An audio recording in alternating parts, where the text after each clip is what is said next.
43వ అధ్యాయము. కనాను దేశంలో కరువు తీవ్రంగా ఉంది. వారు ఐగుప్తు నుండి తెచ్చిన ధాన్యం తినివేసిన తరువాత వారి తండ్రి, మీరు మళ్ళీ వెళ్ళి మన కోసం కొంచెం ఆహారం కొనండి అని వారితో అన్నాడు. యోదా, అతడు మీ తమ్ముడు మీతో ఉంటేనే గాని మీరు నా ముఖం చూడకూడదు అని మాతో గట్టిగా చెప్పాడు. కాబట్టి నువ్వు మా తమ్ముణ్ణి మాతో పంపితే మేము వెళ్ళి నీకోసం ఆహారం కొంటాము. నువ్వు వాణ్ణి పంపకపోతే మేము వెళ్ళం. మీ తమ్ముడు మీతో లేకపోతే మీరు నా ముఖం చూడకూడదని అతడు మాతో చెప్పాడు అన్నాడు.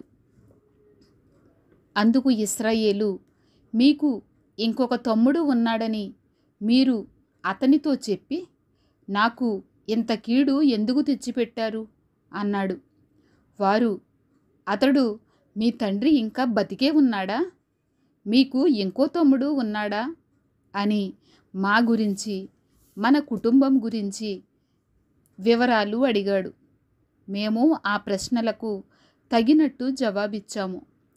మీ తమ్ముణ్ణి తీసుకురండి అని అతడు అడుగుతాడని మాకెలా తెలుస్తుంది అన్నారు. యోదా తన తండ్రి ఇశ్రాయేలుతో, ఆ చిన్నవాణ్ణి నాతో పంపు, మేము వెళ్తాము. అప్పుడు మేమే కాదు, నువ్వు మా పిల్లలు చావకుండా బ్రతుకుతాం. కానీ అతనికి జామీను ఉంటాను నేను. నువ్వు నన్ను బాధ్యుడుగా ఎంచవచ్చు. నేను అతన్ని తిరిగి నీ దగ్గరికి తీసుకువచ్చి నీ ముందు నిలబెట్టకపోతే నా జీవితమంతా ఆ నింద భరిస్తాను. మాకు ఆలస్యం కాకపోతే ఈ పాటికి రెండవసారి వెళ్ళి మళ్ళీ వచ్చి ఉండేవాళ్లమే అన్నాడు. వారి తండ్రి ఇశ్రాయేలు వారితో, అలాగైతే మీరిలా చెయ్యండి. ఈ దేశంలోని మేలైన వస్తువులను మీ సంచుల్లో వేసుకొని తీసుకువెళ్ళండి. కొంచెం సుగంధ ద్రవ్యాలు, కొంచెం తేనె, మసాలా దినుసులు, బోళం, పిస్తాకాయలు, బాదం కాయలు మీ సంచుల్లో వేసుకొని అతనికి కానుకగా తీసుకువెళ్ళండి. 2 డబ్బు తీసుకువెళ్ళండి. మీ సంచుల మూతిలో వాళ్ళు ఉంచిన డబ్బు కూడా మళ్ళీ చేత పట్టుకొని వెళ్ళండి. బహుశా అది పొరపాటు కావచ్చు. మీ తమ్ముణ్ణి వెంటబెట్టుకొని అతని దగ్గరికి తిరిగి వెళ్ళండి. అతడు మీ అన్నను బెన్యామీనును మీకు అప్పగించేలా సర్వశక్తుడైన దేవుడు అతని ముందు మిమ్మల్ని కరుణించుగాక.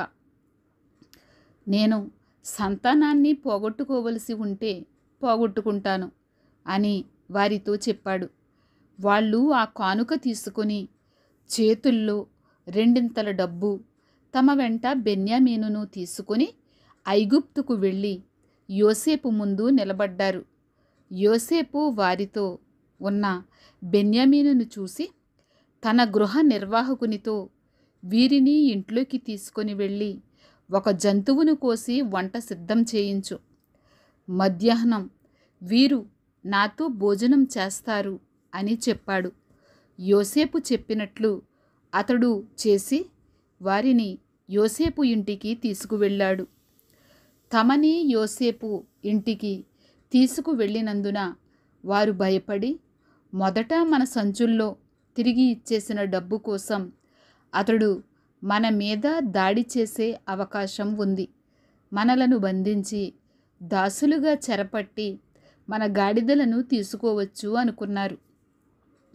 వారు యోసేపు గృహ నిర్వాహకుని దగ్గరికి వచ్చి ఇంటి గుమ్మం ముందు అతనితో మాట్లాడి, అయ్యగారు, మొదట మేము ఆహారం కొనడానికి మొదటిసారి వచ్చాము. అయితే మేము దిగిన చోటికి చేరి మా సంచులు విప్పితే చూడండి, మా అందరి డబ్బు మొత్తం ఎవరి డబ్బు వారి సంచి మూతిలో ఉంది. అదంతా పట్టుకొచ్చాము. ఆహారం కొనడానికి వేరే డబ్బు కూడా తెచ్చాము. మా డబ్బు మా సంచుల్లో ఎవరు వేశారో మాకు తెలియదు అని చెప్పారు. అందుకతడు, మీకు అంతా క్షేమమే, భయపడవద్దు. మీ తండ్రి దేవుడు, మీ దేవుడు మీ సంచుల్లో మీ డబ్బు పెట్టి ఉంటాడు. మీ డబ్బు నాకు అందింది అని చెప్పి సిమ్యోనును వారి దగ్గరికి తెచ్చాడు. గృహ నిర్వాహకుడు వారిని యోసేపు ఇంట్లోకి తీసుకువచ్చి వారికి నీళ్ళిస్తే వారు కాళ్ళు కడుక్కున్నారు. అతడు వారి గాడిదలకు మేత వేయించాడు.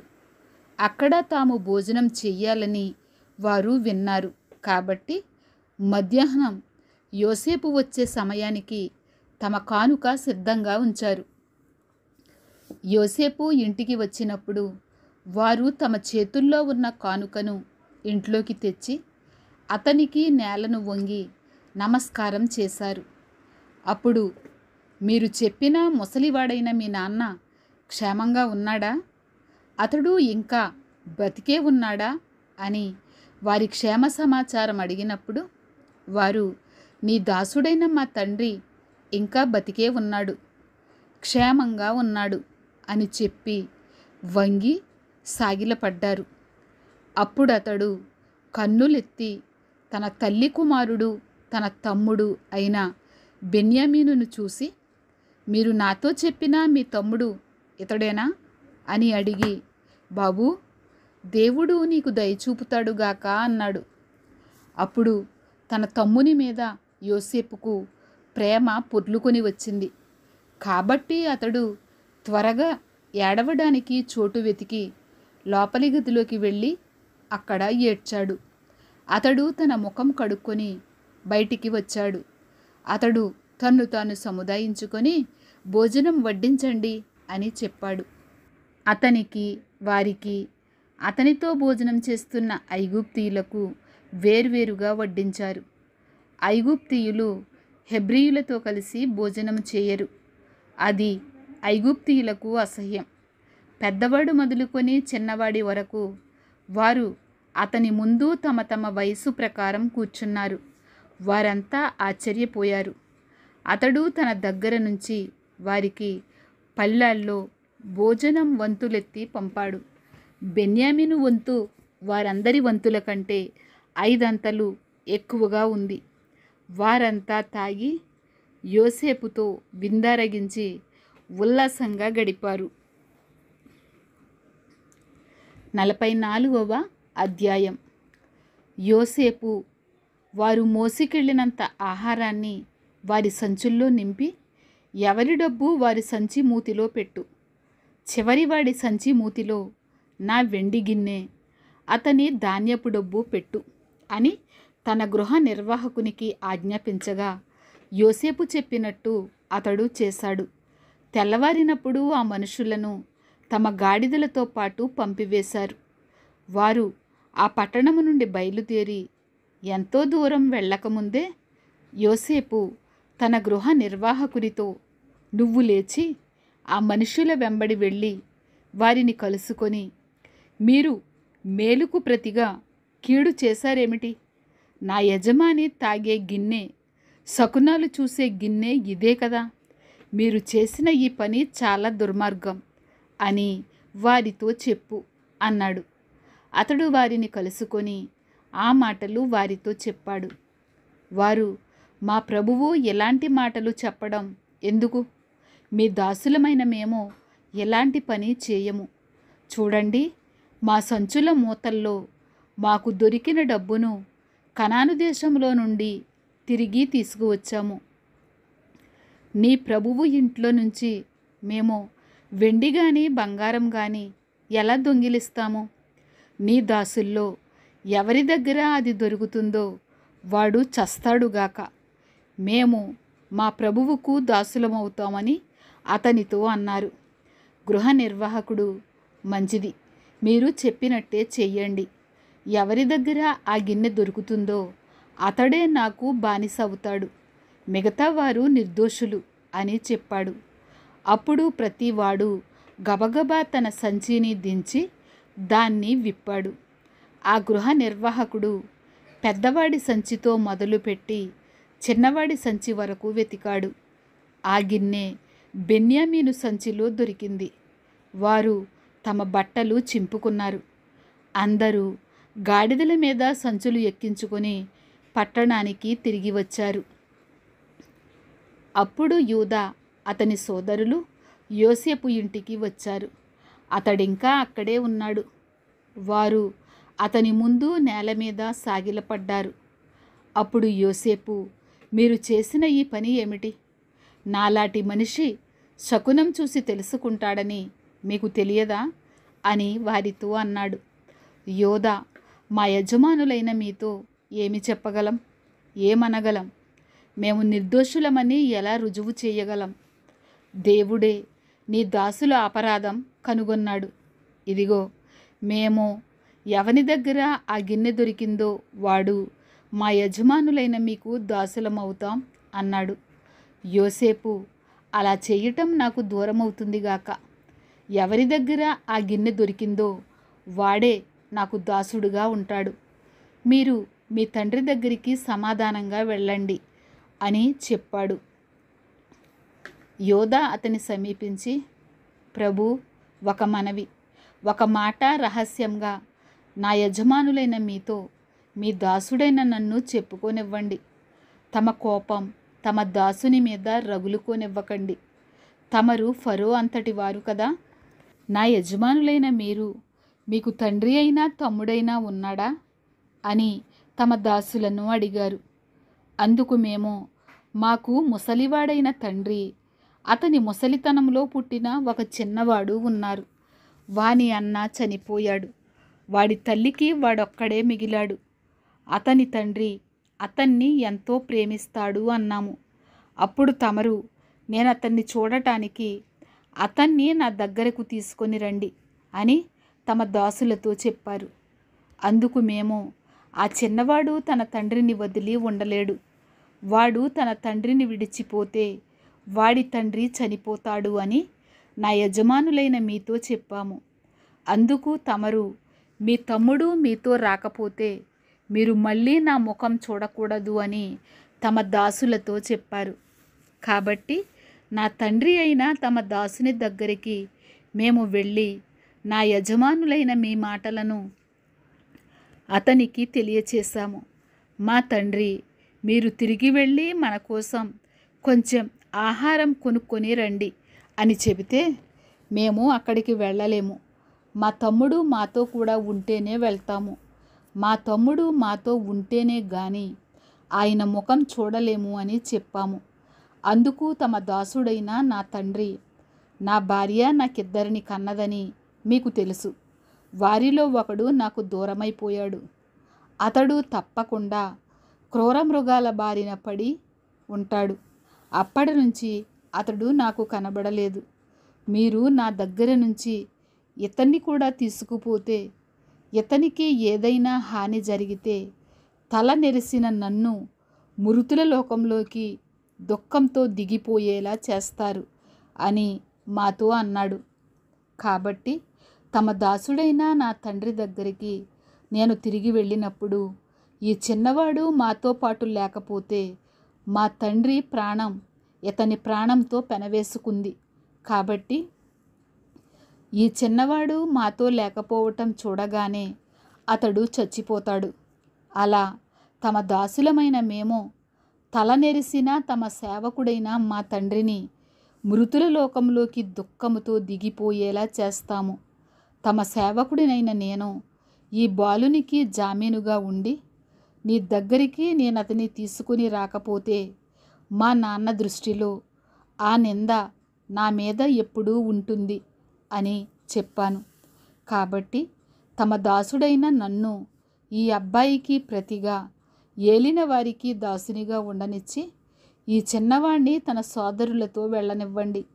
ఈ చిన్నవాడు నాతో కూడా లేకపోతే మా నాన్న దగ్గరికి నేను ఎలా వెళ్ళగలను? ఒకవేళ వెళితే మా నాన్నకు వచ్చే అపాయం చూడవలసి వస్తుంది అని చెప్పాడు. 45వ అధ్యాయం. అప్పుడు యోసేపు తన దగ్గర నిలబడ్డ పరివారం ఎదుట తమాయించుకోలేక, అందరినీ నా దగ్గర నుంచి బయటికి పంపేయండి అని బిగ్గరగా చెప్పాడు. యోసేపు తన అన్నలకు తనను తాను తెలియచేసుకున్నప్పుడు అతని దగ్గర ఎవరూ లేరు. అతడు పెద్దగా ఏడవగా ఐగుప్తీయులు విన్నారు. ఫరో ఇంటివారు ఆ ఏడుపు విన్నారు. అప్పుడు యోసేపు, నేను యోసేపును, నా తండ్రి ఇంకా బతికే ఉన్నాడా అని అడిగినప్పుడు అతని సోదరులు అతని సమక్షంలో కంగారుపడి అతనికి జవాబు ఇవ్వలేకపోయారు. అప్పుడు యోసేపు, నా దగ్గరికి రండి అని తన సోదరులతో చెబితే వారు అతని దగ్గరకు వచ్చారు. అప్పుడు అతడు, ఐగుప్తుకు వెళ్ళిపోయేలా మీరు అమ్మేసిన మీ తమ్ముడు యోసేపును నేనే. అయినా నన్నెక్కడకు మీరు అమ్మేసినందుకు దుఃఖపడవద్దు, మిమ్మల్ని మీరు నిందించుకోవద్దు. ప్రాణరక్షణ కొరకు దేవుడు మీకు ముందుగా నన్ను పంపించాడు. 2 ఏళ్ల నుంచి దేశంలో కరువు ఉంది. ఇంకా 5 ఏళ్ళు దున్నడం కానీ పంట కోత కానీ ఉండదు. మిమ్మల్ని రక్షించి భూమి మీద మిమ్మల్ని శేషంగా నిలపడానికి, ప్రాణాలతో కాపాడడానికి దేవుడు మీకు ముందుగా నన్ను పంపించాడు. కాబట్టి నన్ను దేవుడే పంపాడు, మీరు కాదు. ఆయన నన్ను ఫరోకు తండ్రిగా, అతని ఇంటివారికందరికీ ప్రభువుగా, ఐగుప్తు దేశం అంతటి మీద అధికారిగా నియమించాడు. మీరు త్వరగా నా తండ్రి దగ్గరకు వెళ్ళి అతనితో, నీ కొడుకు యోసేపు ఇలా చెబుతున్నాడు, దేవుడు నన్ను ఐగుప్తు దేశం అంతటి మీద అధిపతిగా నియమించాడు. నా దగ్గరికి రండి, ఆలస్యం చెయ్యవద్దు. నువ్వు గోషెను ప్రాంతంలో నివసిస్తావు. అప్పుడు నువ్వు, నీ పిల్లలు, నీ పిల్లల పిల్లలు, నీ గొర్రెల మందలు, నీ పశువులు, నీకు కలిగిన సమస్తము నాకు దగ్గరగా ఉంటాయి. ఇంకా 5 ఏళ్ళు కరువు ఉంటుంది. కాబట్టి నీకు నీ ఇంటి వారికి, నీకు కలిగిన దానంతటికీ పేదరికం రాకుండా అక్కడ నిన్ను పోషిస్తాను అన్నాడని చెప్పండి. ఇదిగో మీతో మాట్లాడేది నా నోరే అని మీ కళ్ళు, నా తమ్ముడు బెన్యామీను కళ్ళు చూస్తున్నాయి. ఐగుప్తులో నాకున్న వైభవాన్ని, మీరు చూసిన సమస్తాన్ని మా నాన్నకు తెలియచేసి త్వరగా మా నాన్నను ఇక్కడకు తీసుకొని రండి అని తన సోదరులతో చెప్పాడు. తన తమ్ముడు బెన్యామీను మెడను కౌగిలించుకొని ఏడ్చాడు. బెన్యామీను అతన్ని కౌగిలించుకుని ఏడ్చాడు. అతడు తన సోదరులనందరినీ ముద్దు పెట్టుకుని వారిని హత్తుకొని ఏడ్చిన తరువాత అతని సోదరులు అతనితో మాట్లాడారు. యోసేపు సోదరులు వచ్చారు అనే సంగతి ఫరో ఇంట్లో వినబడింది. అది ఫరోకు, అతని సేవకులకు చాలా ఇష్టమైంది. అప్పుడు ఫరో యోసేపుతో ఇలా అన్నాడు, నీ సోదరులతో ఇలా చెప్పు, మీరిలా చేయండి. మీ పశువుల మీద బరువులు కట్టి కనాను దేశానికి వెళ్ళి మీ తండ్రిని, మీ ఇంటి వారిని వెంటబెట్టుకొని నా దగ్గరికి రండి. ఐగుప్తు దేశంలోని మంచి వస్తువులను మీకిస్తాను. ఈ దేశపు సారాన్ని మీరు అనుభవిస్తారు. మీకు ఆజ్ఞ ఇస్తున్నాను, ఇలా చేయండి. మీ పిల్లల కోసం, మీ భార్యల కోసం ఐగుప్తులో నుండి బండ్లను తీసుకుపోయి మీ తండ్రిని వెంటబెట్టుకుని రండి. ఐగుప్తు దేశం అంతటిలో ఉన్న మంచి వస్తువులు మీవే అవుతాయి. కాబట్టి మీ సామాగ్రిని లక్ష్యపెట్టవద్దు అన్నాడు. ఇశ్రాయేలు కుమారులు అలాగే చేశారు. యోసేపు ఫరో మాట ప్రకారం వారికి బండ్లు ఇప్పించాడు. ప్రయాణానికి భోజన పదార్థాలు ఇప్పించాడు. అతడు వారికి 2 జతల బట్టలు ఇచ్చాడు. బెన్యామీనుకు 300 షెకెళ్ల వెండి, 5 జతల బట్టలు ఇచ్చాడు. అతడు తన తండ్రి కోసం వీటిని పంపించాడు. ఐగుప్తులోని శ్రేష్టమైన వాటిని మోస్తున్న 10 గాడిదలను, ప్రయాణానికి తన తండ్రి కోసం ఆహారం, ఇతర ధాన్యం, వేర్వేరు తినే సరుకులు మోస్తున్న 10 ఆడగాడిదలను పంపించాడు. అప్పుడు అతడు తన సోదరులను సాగనంపి వారు బయలుదేరుతుంటే దారిలో పోట్లాడుకోవద్దు అని వారితో చెప్పాడు. వారు ఐగుప్తు నుండి బయలుదేరి కనాను దేశానికి తమ తండ్రి అయిన యాకోబు దగ్గరికి వచ్చి, యోసేపు ఇంకా బ్రతికే ఉన్నాడు, ఐగుప్తు దేశమంతటి మీద అధిపతిగా ఉన్నాడు అని అతనికి తెలియచేశారు. అయితే అతడు వారి మాట నమ్మలేకపోయాడు. అతని హృదయం విస్మయం చెందింది. అప్పుడు వారు యోసేపు తమతో చెప్పిన మాటలన్నీ అతనితో చెప్పారు. తనను తీసుకువెళ్ళడానికి యోసేపు పంపిన బండ్లు చూసి వారి తండ్రి యాకోబు ప్రాణం తెప్పరిల్లింది. అప్పుడు ఇశ్రాయేలు, ఇంతే చాలు, నా కొడుకు యోసేపు బ్రతికే ఉన్నాడు, నేను చావకముందు వెళ్ళి అతన్ని చూస్తాను అన్నాడు. 46వ అధ్యాయము. ఇశ్రాయేలు తనకున్నదంతా తీసుకొని ప్రయాణమై బెయేర్షెబా వచ్చి తన తండ్రి అయిన ఇస్సాకు దేవునికి బలులర్పించాడు. అప్పుడు రాత్రి దర్శనంలో దేవుడు యాకోబూ, యాకోబూ అని ఇశ్రాయేలును పిలిచాడు. అందుకతడు చిత్తం ప్రభూ అన్నాడు. ఆయన, నేనే దేవుణ్ణి, మీ తండ్రి దేవుణ్ణి. ఐగుప్తు వెళ్ళడానికి భయపడవద్దు. అక్కడ నిన్ను గొప్ప జనంగా చేస్తాను. నేను నీతో కూడా ఐగుప్తు వస్తాను. నేను నిన్ను తప్పకుండా ఇక్కడికి తిరిగి తీసుకువస్తాను. నువ్వు చనిపోయేటప్పుడు యోసేపు తన సొంత చేతులతో నీ కళ్ళు మూస్తాడు. యాకోబు లేచి బెయేర్షెబా నుండి తరలి వెళ్ళాడు. ఫరో అతనిని ఎక్కించి తీసుకురావడానికి పంపిన బండ్ల మీద ఇశ్రాయేలు కొడుకులు తమ తండ్రి యాకోబును, తమ పిల్లలను, తమ భార్యలను ఎక్కించారు. యాకోబు అతనితో పాటు అతని సంతానమంతా ఐగుప్తు వచ్చారు. వారు తమ పశువులను, తాము కనానులో సంపాదించిన సంపదనంతా తీసుకెళ్లారు.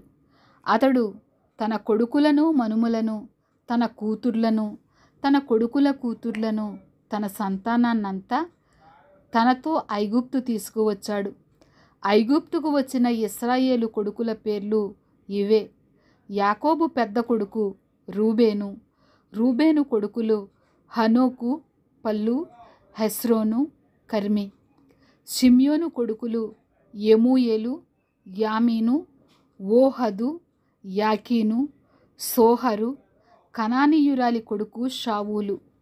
లేవి కొడుకులు గెర్షోను, కహాతు, మెరారి. యోదా కొడుకులు ఏరు, ఓనాను, షేలా, పెరెసు, జెరహు. ఏరు, ఓనాను కనాను దేశంలో చనిపోయారు. పెరెసు కొడుకులు హెస్రోను, హామూలు. ఇశ్శాఖారు కొడుకులు తోలా, పువ్వా, యోబు, షిమ్రోను. జెబూలూను కొడుకులు సెరెదు, ఏలోను, యహాలేలు. వీరు లేయా కొడుకులు. ఆమె పద్దనరాములో యాకోబుకు వారిని అతని కూతురు దేనాను కన్నది. అతని కొడుకులు, అతని కుమార్తెలు మొత్తం 33. గాదు కొడుకులు సిప్యోను, హగ్గి, షూని, ఎస్బోను, ఏరి, అరోది, అరేలి. ఆషేరు కొడుకులు ఇమ్నా, ఇష్వా, ఇష్వి, బెరియా, వారి సోదరి శెరహు. బెరియా కొడుకులు హెబెరు, మల్కీయేలు. లాబాను తన కూతురు లేయాకిచ్చిన జల్పా కొడుకులు వీరే. ఆమె ఈ 16 మందిని యాకోబుకు కన్నది. యాకోబు భార్య అయిన రాహేలు కొడుకులు యోసేపు, బెన్యామీను. యోసేపుకు మనష్షే, ఎఫ్రాయిములు పుట్టారు. వారిని ఐగుప్తు దేశంలో ఓనుకు యాజకుడైన పోతీఫెర కూతురు ఆసెనతు అతనికి కన్నది. బెన్యామీను కొడుకులు బెల, బేకెరు, అష్బేలు, గెరా, నయమాను, ఎహిరోషు, ముప్పీము, హుప్పీము, ఆర్దు.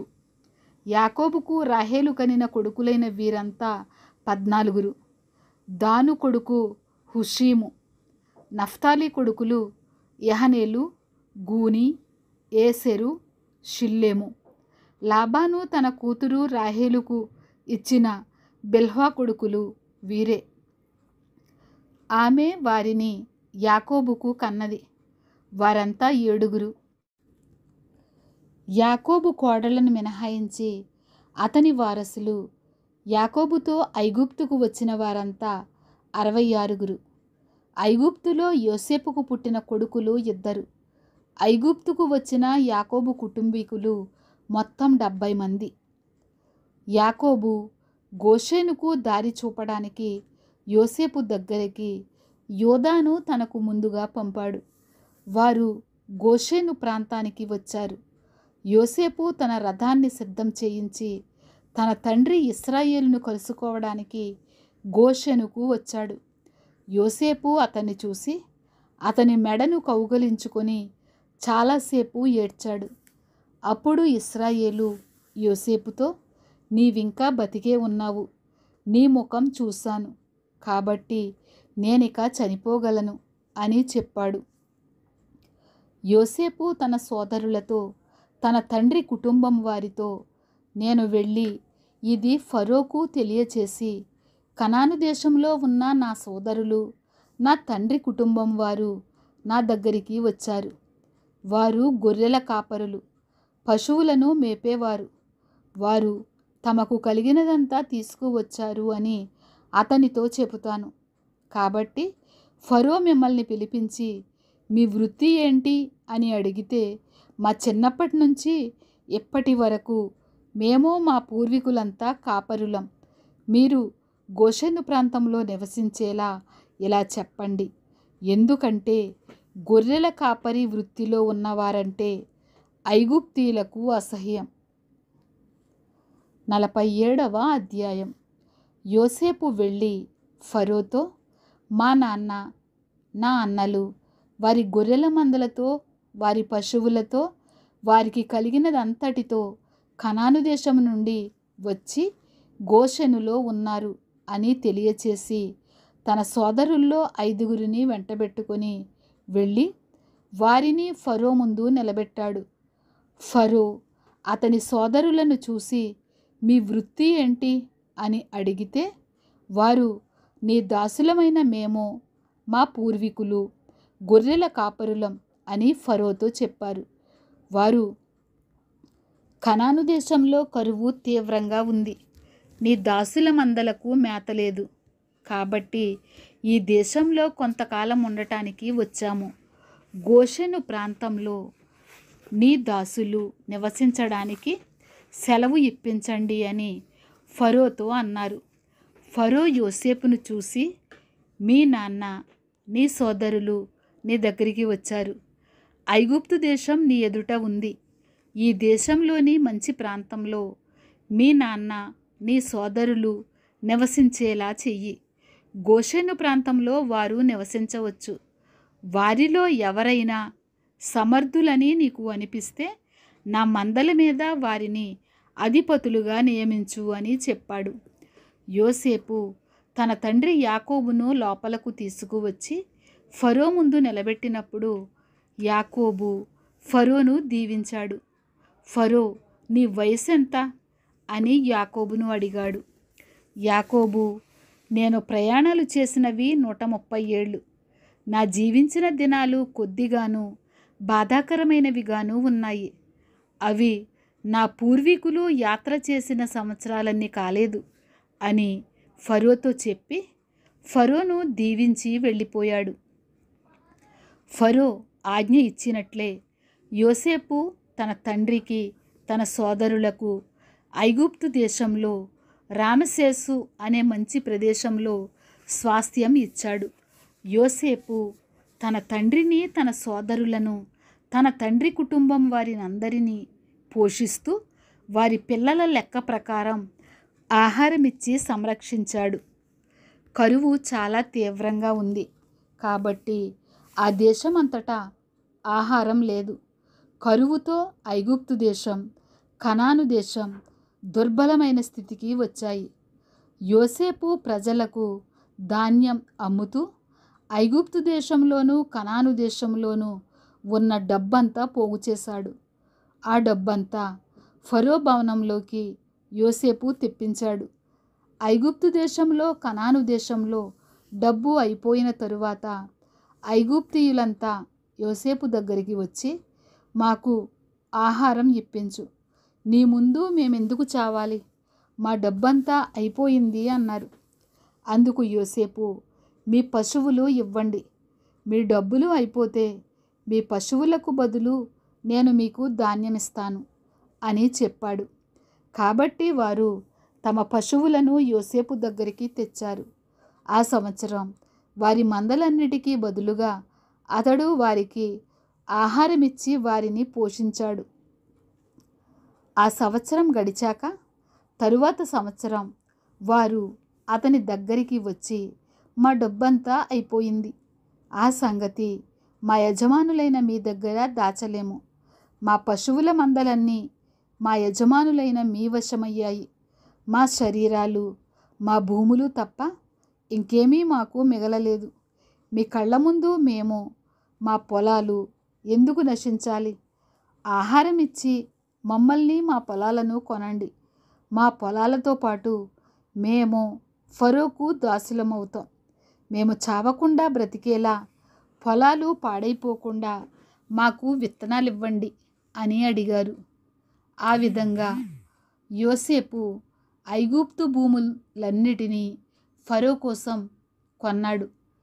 కరువు ఐగుప్తు వారి పాలిట తీవ్రంగా ఉండటం వలన వారంతా తమ పొలాలను అమ్మేశారు. కాబట్టి భూమి ఫరోది అయ్యింది. అతడు ఐగుప్తు పొలిమేరల ఈ చివరి నుండి ఆ చివరి వరకు ప్రజలను దాసులుగా చేశాడు. యాజకుల భూమి మాత్రమే అతడు కొనలేదు. యాజకులకు ఫరో భత్యం నియమించాడు. వారు ఫరో ఇచ్చిన ఆహారం తినేవారు కాబట్టి వారు తమ భూములను అమ్మలేదు. యోసేపు, ఇదిగో నేడు మిమ్మల్ని మీ భూములను ఫరో కోసం కొన్నాను. మీకు విత్తనాలు ఇవిగో, పొలాల్లో చల్లండి. 4 భాగాలు మీవి, పంటలో 5వ భాగం మీరు ఫరోకు ఇవ్వాలి. అది పొలాల్లో విత్తడానికి, మీ పిల్లలకు, మీ ఇంట్లో వారి ఆహారానికి అని ప్రజలతో చెప్పాడు.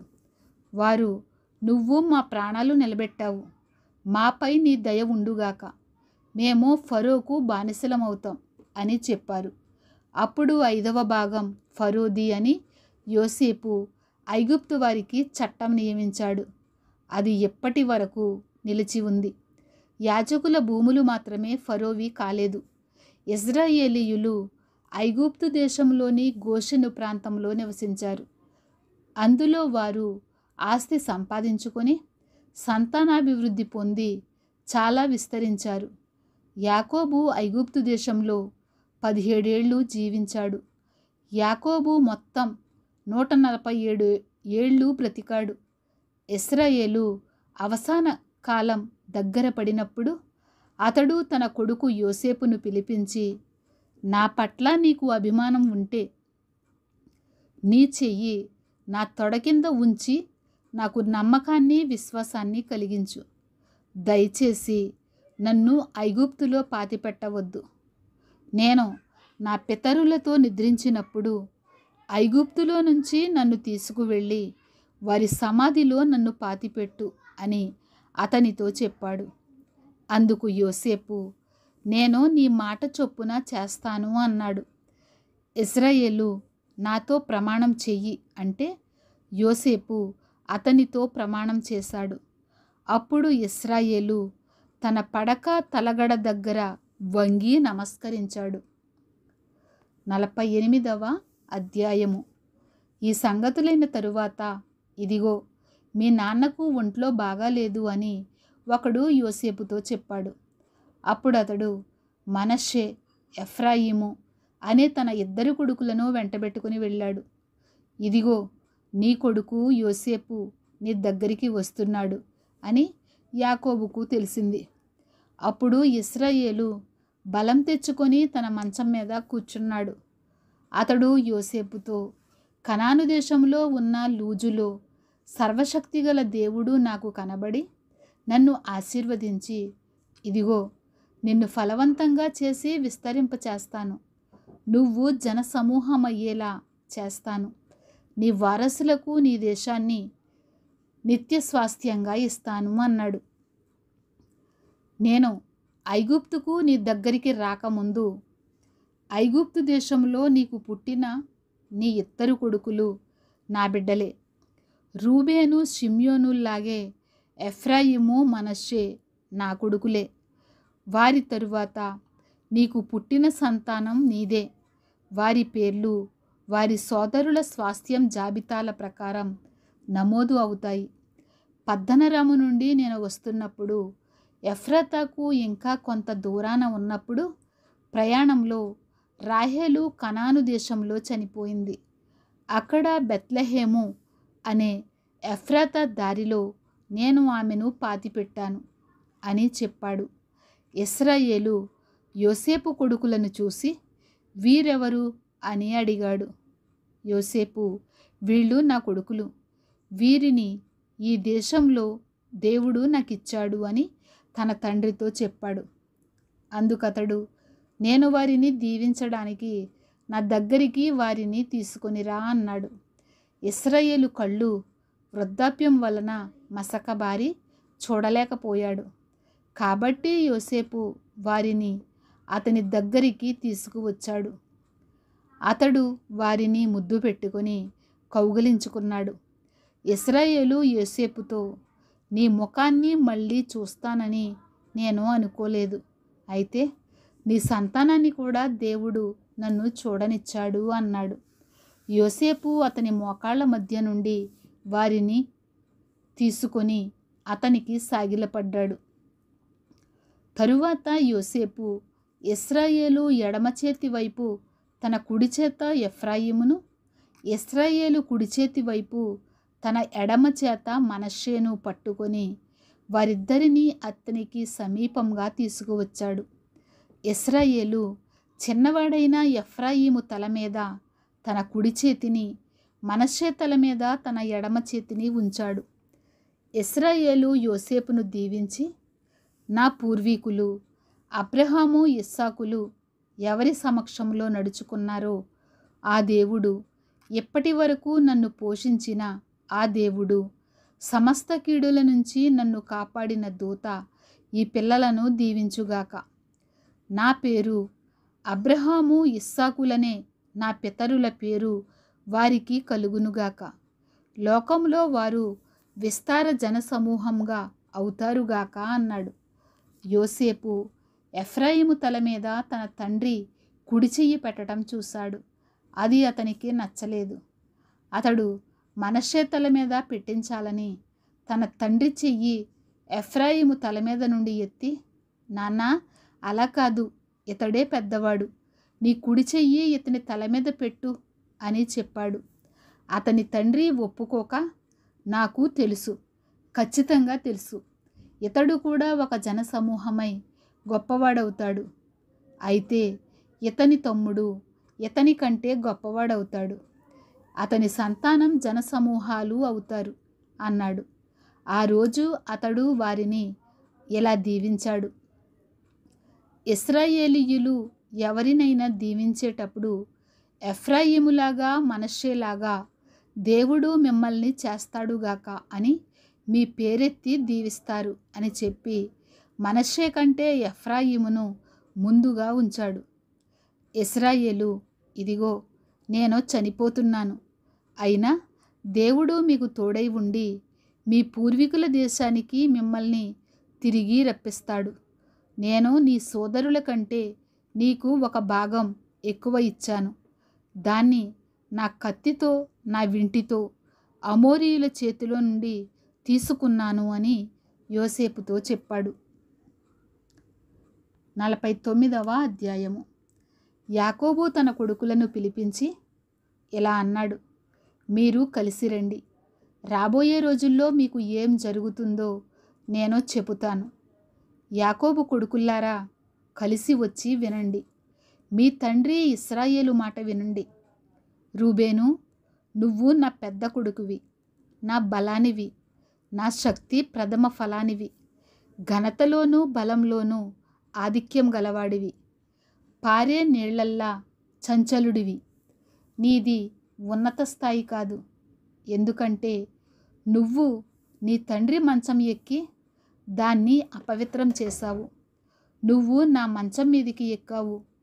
షిమ్యోను, లేవి అన్నదమ్ములే. వారి కత్తులు దౌర్జన్యం చేసే ఆయుధాలు. నా ప్రాణమా, వారి ఆలోచనలో చేరవద్దు, వారి సభలో చేరవద్దు. నా హృదయం వారితో కలవలేనంత ఉదాత్తమైనది. కోపంలో వారు మనుషులను చంపారు. సరదా కోసం ఎద్దుల కాళ్ళ నరాలు తెగ్గొట్టారు. వారి కోపం చాలా తీవ్రమైనది. వారి ఆగ్రహం క్రూరమైనది. అవి శాపగ్రస్తమైనవి. నేను వారిని యాకోబు ప్రజల్లో విభాగిస్తాను. ఇశ్రాయేలులో వారిని చెదరగొడతాను. యోధా, నీ సోదరులు నిన్ను స్తుతిస్తారు. నీ చెయ్యి నీ శత్రువుల మెడ మీద ఉంటుంది. నీ తండ్రి కుమారులు నీ ఎదుట సాగిలపడతారు. యోధా సింహం పిల్ల, నా కుమారుడా, నీవు చీల్చిన దాని దగ్గర నుంచి వచ్చావు. అతడు కాళ్ళు ముడుచుకొని పడుకున్నాడు. సింహంలాగా, ఆడ సింహంలాగా గర్జించాడు. అతన్ని లేపడానికి తెగించేవాడెవడు? షిలోహు వచ్చే వరకు యోధా దగ్గర నుంచి రాజదండం తొలగదు. అతని కాళ్ళ మధ్య నుంచి అధికార రాజదండం తొలగదు. రాజ్యాలు అతనికి లోబడతాయి. ద్రాక్షావల్లికి తన గాడిదను, మేలైన ద్రాక్ష తీగెకు తన గాడిద పిల్లను కట్టి, ద్రాక్షారసంలో తన బట్టలను, ద్రాక్షల రక్తంలో తన అంగీని ఉతికాడు. అతని కళ్ళు ద్రాక్షారసమంత ఎర్రగా, అతని పళ్ళు పాలవలే తెల్లగా ఉంటాయి. జెబూలూను సముద్రపు ఒడ్డున నివసిస్తాడు. అతడు ఓడలకు రేవుగా ఉంటాడు.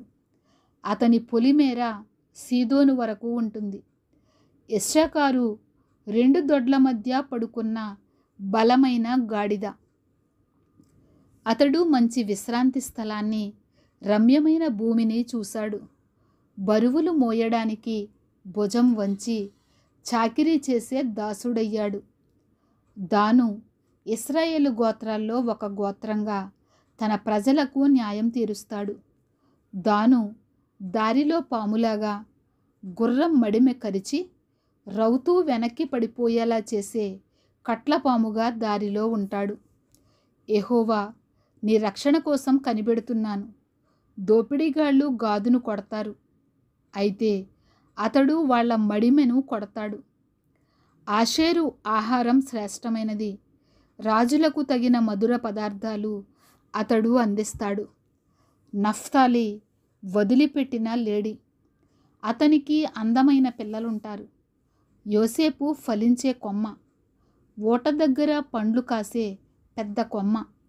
దాని కొమ్మలు గోడమీదికి ఎక్కి వ్యాపిస్తాయి. విలుకాళ్ళు అతనిపై దాడి చేస్తారు. అతని మీద బాణాలు వేసి అతన్ని హింసిస్తారు. అయితే అతని విల్లు స్థిరంగా ఉంటుంది. అతని చేతులు నైపుణ్యంతో ఉంటాయి. ఎందుకంటే ఇది యాకోబు పరాక్రమశాలి చేతుల వలన, ఇశ్రాయేలు ఆధారశిల కాపరి పేరున అయ్యింది. నీకు సహాయం చేసే నీ తండ్రి దేవుని వలన, నిన్ను దీవించే సర్వశక్తుని వలన నీకు పైనుండి వచ్చే దీవెనలు, కింది అగాధపు దీవెనలు, స్తనాల గర్భాల దీవెనలు వస్తాయి. నీ తండ్రి దీవెనలు పురాతన పర్వతాలంత ఘనంగా, నిత్యగిరులంత ఉన్నతంగా ఉంటాయి. అవి యోసేపు తల మీద ఉంటాయి. తన సోదరుల్లో ఘనుడైన వాని నడినెత్తి మీద ఉంటాయి. బెన్యామీను ఆకలిగొన్న తోడేలు. అతడు ఉదయాన ఎరను మింగి దోచుకున్న దాన్ని సాయంత్రం వేళ పంచుకుంటాడు. ఇవన్నీ ఇశ్రాయేలు 12 గోత్రాలు. వారి తండ్రి వారిని దీవిస్తూ వారితో చెప్పింది ఇదే. ఎవరి దీవెన వారికి తగినదే. తరువాత అతడు వారికి ఆజ్ఞాపిస్తూ ఇలా అన్నాడు, నేను నా పూర్వీకుల దగ్గరికి వెళ్ళబోతున్నాను. హిత్తీయుడైన ఎఫ్రోను పొలంలోని గుహలో నా పూర్వీకుల దగ్గర నన్ను పాతిపెట్టండి. ఆ గుహ కనాను దేశంలోని మమ్రే దగ్గర ఉన్న మక్పేలా మైదానంలో ఉంది. అబ్రహాము దానిని, ఆ పొలాన్ని హిత్తీయుడైన ఎఫ్రోను దగ్గర శ్మశాన భూమి కోసం స్వాస్థ్యంగా కొన్నాడు. అక్కడే వారు అబ్రహామును అతని భార్య శారాను పాతిపెట్టారు. అక్కడే ఇస్సాకును అతని భార్య రెబ్కాను పాతిపెట్టారు. అక్కడే నేను లేయాను పాతిపెట్టాను. ఆ పొలాన్ని, అందులోని గుహను హేతు కొడుకుల దగ్గర కొన్నారు అన్నాడు. యాకోబు తన కొడుకులకు ఆజ్ఞాపించడం ముగించి మంచం మీద తన కాళ్ళు ముడుచుకొని ప్రాణం విడిచి తన వారి దగ్గరికి చేరాడు. 50వ అధ్యాయం. యోసేపు తన తండ్రి మీద వాలి ముఖాన్ని ముద్దు పెట్టుకొని ఏడ్చాడు. యోసేపు సుగంధ ద్రవ్యాలతో తన తండ్రి శవాన్ని సిద్ధపరచాలని తన దాసులైన వైద్యులకు ఆజ్ఞాపించాడు. కాబట్టి ఆ వైద్యులు ఇశ్రాయేలు శవాన్ని సిద్ధపరిచారు. అందుకు వారికి 40 రోజులు పట్టింది. సుగంధ ద్రవ్యాలతో సిద్ధపరచడానికి అంత సమయం పడుతుంది. ఐగుప్తీయులు అతని గురించి 70 రోజులు దుఃఖించారు. అతని గురించి దుఃఖించే రోజులు అయిపోయిన తరువాత యోసేపు ఫరో ఇంటివారితో మాట్లాడి, మీ దయ నా మీద ఉంటే నా పక్షంగా ఫరోతో, మా నాన్న నాతో ప్రమాణం చేయించి, ఇదిగో నేను చనిపోతున్నాను, కనానులో నా కోసం తవ్వించిన సమాధిలో నన్ను పాతిపెట్టాలి అని చెప్పాడు. కాబట్టి అనుమతిస్తే నేను అక్కడికి వెళ్ళి నా తండ్రిని పాతిపెట్టి మళ్ళీ వస్తాను అని యోసేపు అన్నాడు అని చెప్పండి అన్నాడు. అందుకు ఫరో, అతడు నీ చేత చేయించిన ప్రమాణం ప్రకారం వెళ్ళి మీ నాన్నను పాతిపెట్టు అన్నాడు. కాబట్టి యోసేపు తన తండ్రిని పాతిపెట్టడానికి వెళ్ళాడు. అతనితో ఫరో ఇంటి పెద్దలైన అతని సేవకులంతా, ఐగుప్తు దేశపు పెద్దలంతా, యోసేపు ఇంటివారంతా, అతని సోదరులు, అతని తండ్రి ఇంటివారు వెళ్ళారు. వారు తమ పిల్లలను, తమ గొర్రెల మందలను, తమ పశువులను మాత్రం గోషేను దేశంలో విడిచిపెట్టారు. రథాలు, రౌతులు అతనితో వెళ్ళాయి. అది చాలా పెద్ద గుంపు అయ్యింది. వారు యోర్దానుకు అవతల ఉన్న అటదు కళ్ళం వచ్చినప్పుడు చాలా పెద్దగా ఏడ్చారు.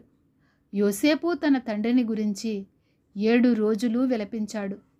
ఆ దేశములో నివసించిన కనానీయులు అటదు కళ్ళం దగ్గర ఏడవటం చూసి, ఐగుప్తీయులకు ఇది చాలా సంతాప సమయం అని చెప్పుకున్నారు.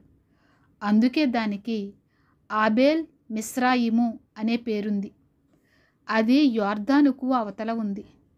యాకోబు విషయంలో అతడు వారికి చెప్పినట్లు అతని కొడుకులు చేశారు. అతని కొడుకులు కనాను దేశానికి అతని శవాన్ని తీసుకుపోయి మమ్రే దగ్గర ఉన్న మక్పేలా పొలంలోని గుహలో పాతిపెట్టారు. అబ్రహాము పొలంతో పాటు గుహను శ్మశానం కోసం కొన్నాడు. అతడు దాన్ని హిత్తీయుడైన ఎఫ్రోను దగ్గర కొన్నాడు. యోసేపు తన తండ్రిని పాతిపెట్టిన తరువాత అతడు, అతని సోదరులు, అతని తండ్రిని పాతిపెట్టడానికి వెళ్ళిన వారంతా తిరిగి ఐగుప్తుకు వచ్చారు. యోసేపు సోదరులు తమ తండ్రి చనిపోవటం చూసి, ఒకవేళ యోసేపు మన మీద పగబట్టి మనం అతనికి చేసిన కీడుకు ప్రతీకారం చేస్తాడేమో అనుకున్నారు. కాబట్టి వారు యోసేపుకు ఈ కబురు పంపించారు.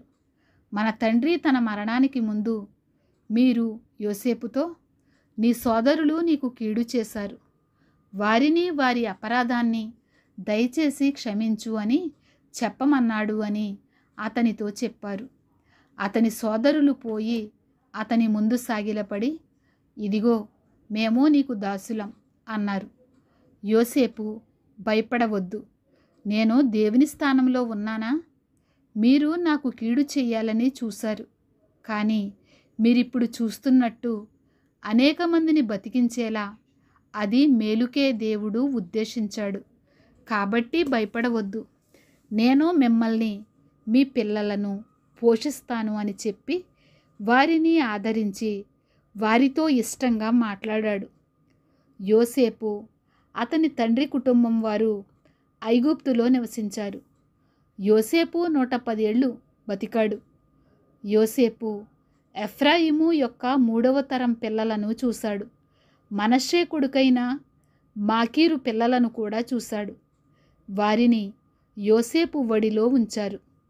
యోసేపు తన సోదరులను చూసి, నేను చనిపోబోతున్నాను.